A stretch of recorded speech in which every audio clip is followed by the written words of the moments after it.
আচ্ছা বুঝলে, এই যে এই ঘরের চাবিটা আমরা দিয়ে যাচ্ছি কটনকে। হ্যাঁ, একজন কিন্তু বলেছে, কটনকে ভালো বলেছে যে এই আইডিয়াটা কিন্তু ভালো, কিন্তু এই আইডিয়াটা যে ও এত কিছু যেমন দেখভাল করছে, এই তোমাকে আমরা চাবি দিয়ে দিলাম, এবার তুমি যাও, এবার তুমি আর তোমরা কর্তা গিন্নি দুজনে তোমরা ঘরের দেখভাল করো, ঠিক আছে? কোথায় কোথায় নাকে তুমি দেখো ওর মুখের অবস্থা, ওকে কি চান করানো হবে, কি করা হয় দেখো, মুখটা দেখো না। তুমি কি বলছো বলো? আমি তো এই চাবি দিয়ে যাব, এটা কিন্তু খুব ভালো আইডিয়া দিয়েছে। এই আইডিয়াটা আমার মাথায় আসেনি। সেট সেট এত এত মেজাজ দেখালে চলবে না, তুমি যেরকম সেরকমই তো তোমাকে বলবে। অনেকদিন বাবা তোমাদের দেখাশোনা করেছি, সেবা যত্ন করেছি, এখন তোমরা আমরা চাবি দিয়ে হাজবেন্ড ওয়াইফ মিলে দিদার যত্ন নিও।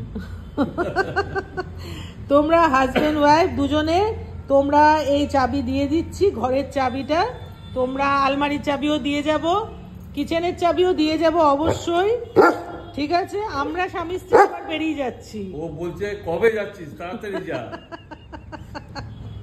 ও বলছে তাড়াতাড়ি যা, সামনে আবার জামাই ষষ্ঠী আসছে, অসম্ভব, আমি আর এই প্রেশার নিতে পারছি না, অসম্ভব। ও বলছে তাড়াতাড়ি যা, আর যত খাওয়ার জিনিসগুলো আছে নিচে ছড়িয়ে ছিটিয়ে যাবে।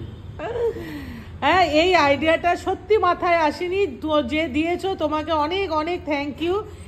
এই চাবি আজকে আমরা ওর হাতে দেব, ওরা কর্তা গিন্নি থাকুক, ও যা ইচ্ছে করুক। হ্যাঁ, না গিন্নি তো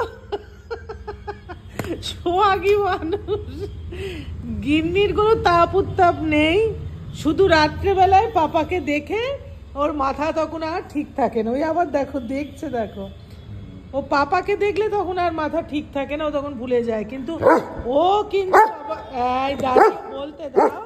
তাহলে কি বলছো, এটাই ফাইনাল তো? একদম ঠিক আছে, তাহলে আজকে দিদা ঘুম থেকে উঠলে আমরা সকাল সকাল উঠে আমরা ওই এটা করলাম। হ্যাঁ সে ঠিক আছে, প্র্যাকটিস তো ফ্রিজ খোলা নিয়ে বা খাওয়া নিয়ে কটনকে প্র্যাকটিস করানোর দরকার নেই, ওটা তো ওর একটা মানে ছোট থেকে ও তো দুদিন না খেয়ে আরামসে থাকবে, ওর কোনো তো দরকার পড়ে না। তুই এত দুষ্টুমি করিস কেন? তুই বল, সকাল থেকে তোর পেছনে আমাকে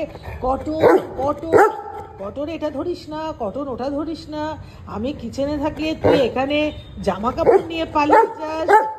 আমি তোমার নামে বলছি, আমি সকাল সকাল তোমাদের দুজনের নামে বলছি, কিন্তু ক্যান্ডি হচ্ছে ছুপারুস্তা। কোথা থেকে কালি ঝুলি আবার মেখে এসেছো? হ্যাঁ, রাত্রেবেলা একটা নাক ডেকে ঘুমাবে, কোথায় আমাদের পাহারা দেবে না উনি নাক ডেকে ঘুমিয়ে থাকেন?